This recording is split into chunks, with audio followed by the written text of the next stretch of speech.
Okay, next up, Matthew Tierney. He's reading from his collection, and my favorite title of the night, Probably Inevitable, which is published by Coach House Books. Now dig into any stanza in this book, and you'll find lifelines to the real, the unreal, and the surreal, all of them grounded by an astonishing balance between everyday speech and fully firing subatomic synapses. That's quite a load. Matthew, to you.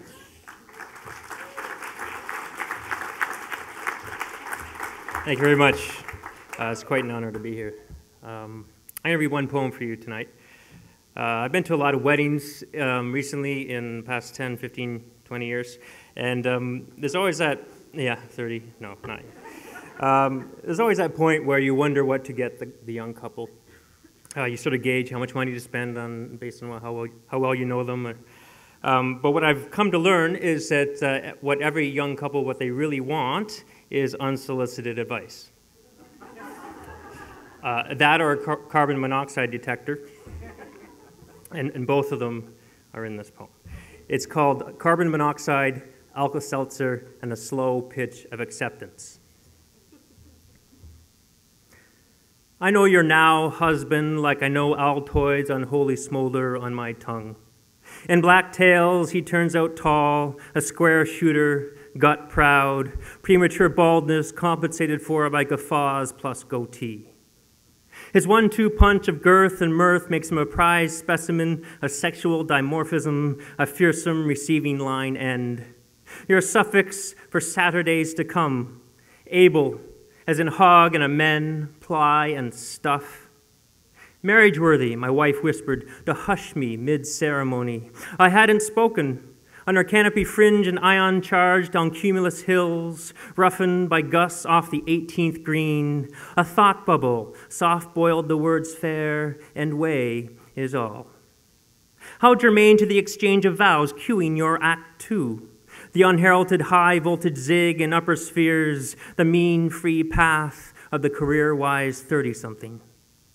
Inside the hall, your whitened smile is eclipsed by the tapered occiput of the guy weight-shifting in front of me, a raw-boned stiff out of keeping with the revelry, especially with buffet lids tilted on the side wall like hubcaps on display.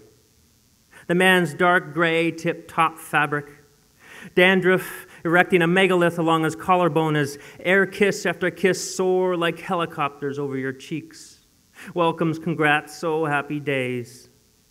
We come to worship a fixed earth in league with sailors at sea, Spanish caravels billowing towards a horizon of finite regress, which at least licenses the belief we're making progress towards that first twist-off at the open bar. Without time's invisible framework, I'd never pool tomorrow in my hotel bed like heavy water, phased by another night squandered after a charming number of imports, domestic premiums, then sad Coors Lights. And you'd never fork a hubby more deli-style dill than bread and butter if you didn't believe you could change him, if you didn't feel change in yourself. Unchecked mitoses can't be your only excuse for a move like this, a lonely testament to so much pressed linen. Don't get me wrong, cuz when you unwrap the CO detector, I wish you nothing but good news. Monthly readouts in parts per million well within acceptable range. My gift detects cause for regret. It's not the ceiling that spins, it's your head. Thank you very much.